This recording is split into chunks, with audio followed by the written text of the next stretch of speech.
Hello दोस्तों। मैं कानपुर शहर में पली बड़ी थी। शादी के बाद जब मैं अपने ससुराल गांव आई तो मेरी ज़िंदगी पूरी तरह बदल गई। मेरा ससुराल एक बहुत बड़े पुराने घर में था। घर इतना विशाल था कि दिन में भी उसके कुछ हिस्से सुनसान लगते थे। शादी के कुछ ही समय बाद मेरे पति विदेश कमाने चले गए। उनका सपना था कि कुछ साल मेहनत करके हमारी ज़िंदगी बेहतर बना देंगे। मैं उनकी मजबूरी समझती थी, इसलिए उन्हें रोका नहीं। लेकिन उनके जाने के बाद उस बड़े से घर में मेरा मन बिल्कुल नहीं लगता था। घर में मेरी सास और मेरी ननद रेनू रहती थी। दोनों मेरा बहुत ख्याल रखती थी, लेकिन फिर भी रात होते ही मुझे अकेलापन महसूस होने लगता था। एक रात मैं अपने कमरे में सोने की तैयारी कर रही थी। बाहर चारों तरफ सन्नाटा था। अचानक मुझे ऐसा लगा जैसे आंगन में कोई धीरे धीरे चल रहा हो। पहले मैंने सोचा शायद मेरा भरम होगा, लेकिन कुछ ही देर बाद कदमों की आवाज़ फिर सुनाई दी। इस बार आवाज़ पहले से ज़्यादा साफ थी। मेरा दिल तेजी से धड़कने लगा। मैंने खिड़की के पास जाकर बाहर देखा, लेकिन वहाँ कोई नहीं था। मैं वापस बिस्तर पर आकर बैठ गई। पूरी रात करवटें बदलती हुई गुजर गई और मुझे ठीक से नींद भी नहीं आई। सुबह जब मैं बाहर आई तो सास ने मेरी आंखें देखकर पूछा कि क्या बात है। मैंने उन रात की पूरी घटना बता दी। मेरी बात सुनकर उन्होंने कहा, बेटी यह घर बहुत बड़ा है, कभी कभी छोटी सी आवाज़ भी डरावनी लगने लगती है। तुम ऐसा करो, आज से रेनू के कमरे में सो जाया करो। तुम दोनों साथ रहोगी तो तुम्हारा डर भी दूर हो जाएगा। मैंने उनकी बात मान ली।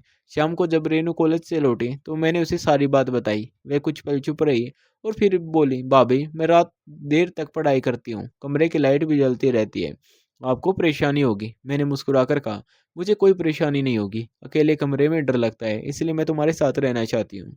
रेनू ने हल्की सी मुस्कान दी, लेकिन उसके चेहरे पर खुशी दिखाई नहीं दी। उस रात मैं अपना तकिया और कंबल लेकर उसके कमरे में जाने वाली थी, लेकिन जब मैं सामान लेने अपने कमरे में गई और वापस लौटी तो उसके कमरे का दरवाजा अंदर से बंद था। मैंने कई बार आवाज़ लगाई, लेकिन कोई जवाब नहीं मिला। आखिरकार मुझे वापस अपने कमरे में लौटना पड़ा। रात को फिर वही अजीब सी आवाज़ें सुनाई देती रही। अगली सुबह जब मैंने ये बात सास को बताई, उन्होंने रेनू को समझाया और कहा कि आगे से वह मुझे अपने कमरे में सोने से नहीं रोकेंगी। उस रात मैं रेनू के कमरे में पहुंच गई। कमरे में एक तरफ उसकी किताबें रखी थी और दूसरी तरफ मेरा बिस्तर लगा दिया गया। रात काफ़ी शांत थी। मैं सोच रही थी कि शायद अब मुझे डर नहीं लगेगा, लेकिन आधी रात के करीब रेनू ने मुझे हिलाकर जगाया। उसकी आवाज़ घबराई हुई थी। उसने कहा, भाभी मुझे बहुत प्यास लगी है, क्या आप मेरे लिए पानी ला सकती हैं? मैं तुरंत उठ बैठी और बिना कुछ सोचे कमरे से बाहर चली गई। रसोई से पानी लेकर जब मैं वापस लौटी तो मैंने देखा कि कमरे का दरवाज़ा अंदर से बंद था। पहले मुझे लगा शायद गलती से बंद हो गया होगा। मैंने देरी से दरवाज़ा खटखटाया, फिर आवाज़ दी, लेकिन अंदर से कोई जवाब नहीं आया। मेरा दिल घबराने लगा। मैं कई मिनट तक दरवाजे के बाहर खड़ी रही, लेकिन दरवाज़ा नहीं खुला। मजबूर होकर मैं वापस अपने कमरे में आ गई। पूरी रात डर और उलझन में गुजर गई। सुबह जब मैंने रेनू से इस बारे में पूछा तो वो खुद हैरान होने का नाटक करने लगी। उसने कहा, भाभी मैं तो आपका इंतज़ार करती रही, आप पानी लेने गई और फिर वापस ही नहीं आई। उसकी बात सुनकर मैं चुप रह गई, लेकिन मेरे मन में कई सवाल उठने लगे। आखिरकार सच क्या था? उस रात भी मैं उसके कमरे में गई। फिर आधी रात को उसने मुझे पानी लाने के लिए जगाया। इस बार मैंने उसे पहले ही कह दिया कि दरवाज़ा बंद मत करना। उसने हामी भर ली, लेकिन जब मैं पानी लेकर लौटी तो फिर वही हुआ, दरवाज़ा अंदर से बंद था। अब मुझे यकीन होने लगा कि कुछ न कुछ ज़रूर छिपाया जा रहा है। अगले दिन मैं पूरे समय इसी सोच में डूबी रही कि आखिर रेनू मुझसे क्या छिपा रही है। 2 रातों में से एक जैसी घटना हो चुकी थी और अब यह बात महज संयोग नहीं लग रही थी। मैंने तय कर लिया कि इस बार चाहे जो हो जाए मैं पूरी सच्चाई जानकर रहूंगी। रात को खाना खाने के बाद हम सब अपने अपने कमरों में चले गए। मैं भी हमेशा की तरह रेनू के कमरे में जाकर लेट गई, लेकिन इस बार मेरी आंखें बंद थी और दिमाग पूरी तरह जाग रहा था। मैं सोने का नाटक कर रही थी। कुछ देर तक कमरे में सन्नाटा रहा, फिर रात गहराने लगी। करीब 2 बजे के आसपास मुझे हल्की सी आहट सुनाई दी। मैंने पलकों को जरा सा हिलाकर देखा। रेनू बिस्तर पर उठकर बैठ चुकी थी। उसने पहले मेरी तरफ देखा, जैसे यह पक्का करना चाहती हो कि मैं सो रही हूँ। फिर धीरे से अपने बिस्तर से उतरी और अलमारी की तरफ बढ़ गई। उसने बहुत सावधानी से अलमारी खोली और उसमें से एक छोटी सी कपड़े की पोटली निकाली। मेरे मन में उत्सुकता और बढ़ गई। मैं चुपचाप पड़ी रही। इसके बाद उसने कमरे की खिड़की खोली और बाहर झाँकने लगी। कुछ क्षण बाद वह फुर्ती से खिड़की से बाहर उतर गए। यह देखकर मैं हैरान रह गई। अब मुझे समझ आ गया था कि वह मुझे पानी लेने के बहाने कमरे से बाहर क्यों भेजती थी। वह चाहती थी कि मैं उसकी इस हरकत को कभी न देख सकूं। कुछ देर तक मैं सोचती रही कि क्या करूं। फिर मैंने भी हिम्मत जुटाई और धीरे से खिड़की के पास पहुंची। बाहर अंधेरा था, लेकिन चांदनी की हल्की रोशनी में रास्ता दिखाई दे रहा था। मैं सावधानी से खिड़की से नीचे उतरी और दूरी बनाकर रेनू का पीछा करने लगी। वह बहुत तेजी से चल रही थी, जैसे उसे रास्ते की पूरी जानकारी हो। मैं नंगे पाँव थी, इसलिए धीरे धीरे चल रही थी, लेकिन नजरें उसी पर टिकी थी। गांव के पीछे की तरफ जाते हुए वह एक पुराने सुनसान इलाके में पहुंच गई। वहां कुछ जर्जर इमारतें थी, जिन्हें लोग वर्षों से छोड़ चुके थे। रेनू उनमें से एक पुरानी इमारत के भीतर चली गई। मैं काफी दूर एक पेड़ के नीचे छिपकर खड़ी हो गई। कुछ मिनट बाद मैंने देखा कि वह जमीन के पास बैठी हुई है और कुछ खोज रही है। अंधेरे और दूरी की वजह से मैं साफ नहीं देख पा रही थी कि वह क्या कर रही है। मेरे मन में तरह तरह के विचार आने लगे, लेकिन मैं ज्यादा देर वहां रुकने की हिम्मत नहीं जुटा सकी। मैं जल्दी से वापस घर लौट आई और अपने बिस्तर पर लेट गई। थोड़ी देर बाद खिड़की खुलने की आवाज़ आई। रेनू वापस कमरे में आ चुकी थी। उसने पहले की तरह अलमारी खोली और पोटली अंदर रख दी, फिर आराम से सो गई, जैसे कुछ हुआ ही न हो। अब मेरे मन में सवालों का तूफान चल रहा था। आखिरकार वह हर रात वहां क्यों जाती थी? उस पोटली में क्या था? और सबसे बड़ी बात यह थी, मुझसे यह सब छिपा क्यों रही थी? अगले दिन मैंने उससे कुछ नहीं कहा। मैं चाहती थी कि पहले पूरे सबूत मेरे पास हो। रात होने का मुझे बेसब्री से इंतजार था। उस रात मैंने एक नई योजना बनाई। जैसे रेनू सोने का नाटक करके लेटी, मैं भी चुपचाप अपनी जगह पर लेट गई। लेकिन इस बार जब वह बाहर गई, तो उसके जाने के बाद मैंने कमरे की खिड़की अंदर से बंद कर ली और उसके पास बैठ गई। लगभग 1.5 घंटे बाद मुझे बाहर से हल्की आवाज़ सुनाई दी। कोई खिड़की खोलने की कोशिश कर रहा था। मैं समझ गई कि रेनू लौट आई है। उसने धीरे से खिड़की खटखटाई, लेकिन वह नहीं खुली। फिर उसने दबे स्वर में मेरा नाम लिया। मैंने जवाब दिया कि रेनू, जब तक तुम मुझे सच नहीं बताओगी, यह खिड़की नहीं खुलेगी। मेरी बात सुनकर वह घबरा गई। पहले तो उसने मुझे समझाने की कोशिश की, लेकिन जब उसे लगा कि मैं अपनी बात पर अड़ी हूँ, तो उसका स्वर बदल गया। उसने कहा, भाभी, आप गलत समझ रही हैं। मैं कोई गलत काम नहीं कर रही थी। मैंने कहा, अगर ऐसा है तो सच बताने में डर कैसा? कुछ देर दोनों तरफ सन्नाटा रहा। फिर उसने धीरे से कहा, ठीक है, मैं आपको सब कुछ बता दूंगी, लेकिन पहले मुझे अंदर आने दीजिए। बाहर बहुत ठंड है। मैंने कुछ क्षण सोचा और फिर खिड़की खोल दी। रेनू कमरे में आई और सीधी कुर्सी पर बैठ गई। उसके चेहरे पर घबराहट साफ दिखाई दे रही थी। उसने गहरी सांस ली और बोली, भाभी, जो बात मैं आपको बताने जा रही हूँ, वह आज तक मैंने घर में किसी को नहीं बताई। मैं चाहती हूँ कि आप पहले मेरी पूरी बात सुने और उसके बाद ही कोई फैसला करें। मैंने सिर हिलाया और उसके सामने बैठ गई। रेनू ने कुछ क्षण तक चुप रहकर खुद को संभाला और फिर धीरे धीरे अपनी बात शुरू की। उसने कहा, भाभी, ये कहानी आज की नहीं है, बल्कि मेरे मेडिकल कॉलेज के पहले साल से जुड़ी हुई है। जब मैंने कॉलेज में दाखिला लिया था, तब मैं बहुत सीधी और शर्मीली थी। नए माहौल में घुलने मिलने में मुझे समय लगता था। शुरू के कुछ महीनों तक सब कुछ ठीक चला, लेकिन फिर कॉलेज के एक प्रभावशाली परिवार के लड़के की नज़र मुझ पर पड़ गई। वह अक्सर मेरे आसपास दिखाई देने लगा। पहले मुझे लगा कि यह सिर्फ संयोग है, लेकिन धीरे धीरे उसकी हरकतें बढ़ने लगी। मैं जहाँ जाती वह किसी न किसी बहाने वहाँ पहुँच जाता। मैंने कई बार उसे नज़रअंदाज किया, लेकिन वह अपनी जिद पर अड़ा रहा। एक दिन उसने मुझसे बात करने की कोशिश की, लेकिन मैंने साफ मना कर दिया। इसके बाद में उसे उसने पीछा छोड़ने का नाम नहीं लिया। रेनू ने कहा कि उस समय मैं बहुत परेशान रहने लगी थी। मुझे पढ़ाई पर ध्यान देना था और मैं किसी भी तरह के झंझट में नहीं पड़ना चाहती थी। आखिरकार एक दिन मैंने उसे साफ शब्दों में कह दिया कि मुझे इन सब बातों में कोई दिलचस्पी नहीं है और वह मेरा पीछा छोड़ दे।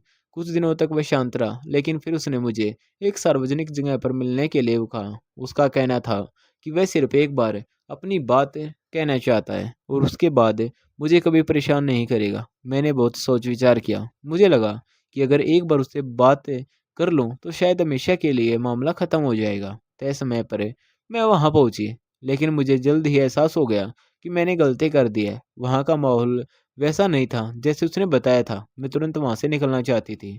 उसी समय एक छात्र वहाँ आ गया। उसने स्थिति को समझते हुए मेरी मदद की और मुझे वहाँ से सुरक्षित निकलने का मौका मिल गया। उस दिन के बाद मैंने रात की सांस ली, लेकिन मेरी परेशानी पूरी तरह खत्म नहीं हुई थी। जिस लड़के ने मेरी मदद की थी, उसका नाम पवन था। वह भी हमारे ही कॉलेज में पढ़ता था। कुछ समय बाद मेरी उसी सामान्य बातचीत होने लगी। उसने कभी मुझ पर कोई दबाव नहीं डाला और हमेशा सम्मान से बात की। यही बात मुझे सबसे अच्छी लगी। धीरे धीरे मुझे महसूस हुआ कि वह अच्छा इंसान है। दूसरी तरफ वह लड़का जो मुझे परेशान करता था, अब पवन से नाराज रहने लगा था। उसे यह बात पसंद नहीं थी कि पवन ने मेरी मदद की थी। कॉलेज के आखिरी वर्षों में ये नाराजगी और बढ़ गई। कई बार उसने पवन के लिए मुश्किलें खड़ी करने की कोशिश की, लेकिन पवन हमेशा शांत रहा और अपनी पढ़ाई पर ध्यान देता रहा। रेनू ने आगे कहा कि जब हमारा अंतिम वर्ष शुरू हुआ, तो हमें एक महत्वपूर्ण प्रोजेक्ट दिया गया। वह प्रोजेक्ट हमारे भविष्य के लिए बहुत ज़रूरी था। पवन ने पूरी मेहनत से तैयारी शुरू कर दी, लेकिन कुछ परिस्थितियाँ ऐसी बन गई कि उसके लिए प्रोजेक्ट पूरा करना कठिन होता जा रहा था। मैं जानती थी कि उसने हमेशा मेरा साथ दिया है, इसलिए मैं भी उसकी मदद करना चाहती थी। मैंने तय किया कि जहाँ तक संभव होगा, मैं उसका सहयोग करूँगी। इसी दौरान मुझे एक पुरानी जगह के बारे में जानकारी मिली, जहाँ मेडिकल अध्ययन से जुड़ी कुछ पुरानी सामग्री मिलने की संभावना थी। दिन में वहाँ जाना मुश्किल था, क्योंकि मैं नहीं चाहती थी कॉलेज में कोई बेवजह चर्चा हो, इसलिए मैंने रात के समय वहाँ जाना शुरू किया। शुरू में मुझे भी बहुत डर लगता था, लेकिन मैं अपने मकसद को लेकर गंभीर थी। हर रात थोड़ा-थोड़ा काम करके मैं ज़रूरी चीज़ें जुटाती रही। यही वजह थी कि मैं आधी रात को घर से निकलती थी। मैं नहीं चाहती थी कि घर में कोई चिंता करे, इसलिए मैंने यह बात किसी को नहीं बताई। जब आपने पहली बार मेरे साथ कमरे में सोना शुरू किया, तो मुझे डर लगा कहीं मेरा राज खुल ना जाए। इसलिए मैं आपको पानी लाने के बहाने कमरे से बाहर भेज देती थी, ताकि मैं आराम से निकल सकूँ। रेनू की बात सुनकर मुझे समझ आने लगा कि मामला वैसा नहीं था जैसे मैंने सोचा था। फिर उसने अलमारी से वही कपड़ा की पोटली निकाली और मेरे सामने रख दी। उसने कहा, भाभी आप खुद देख लीजिए। मैंने पोटली खोली तो उसके अंदर प्रोजेक्ट से जुड़ा धन सामग्री का संग्रह था, जिसे वह कई दिनों से मेहनत करके तैयार कर रही थी। हर चीज़ बहुत व्यवस्थित तरीके से रखी हुई थी। उसके चेहरे पर अब डर की जगह आत्मविश्वास दिखाई दे रहा था। उसने कहा, मैं जानती हूँ कि मुझे आपको पहले ही सब सच बता देना चाहिए था, लेकिन मैं नहीं चाहती थी कि बिना पूरी बात जाने कोई गलतफहमी पैदा हो। मैंने उसकी तरफ देखा और मुस्कुरा दी। अब मेरे मन का सारा शक खत्म हो चुका था। मुझे एहसास हुआ कई बार जो बातें दूर से रहस्यमय और गलत लगती हैं, उनके पीछे सच्चाई बिल्कुल अलग होती है। उस रात हम दोनों देर तक बातें करते रहे। पहली बार मुझे लगा कि रेनू सिर्फ मेरी ननंद नहीं, बिल्कुल सचमुच मेरी छोटी बहन जैसी है।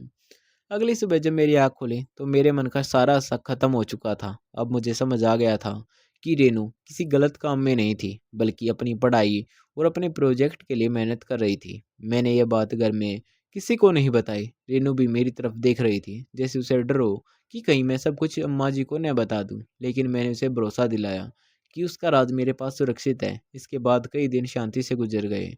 रेनू पूरी मेहनत के साथ अपनी पढ़ाई में लग गई और मैं भी उसका हौसला बढ़ाती रही। आखिरकार उसका प्रोजेक्ट पूरा हो गया और कॉलेज में उसकी खूब तारीफ हुई। यह खबर सुनकर पूरा परिवार खुश हो गया।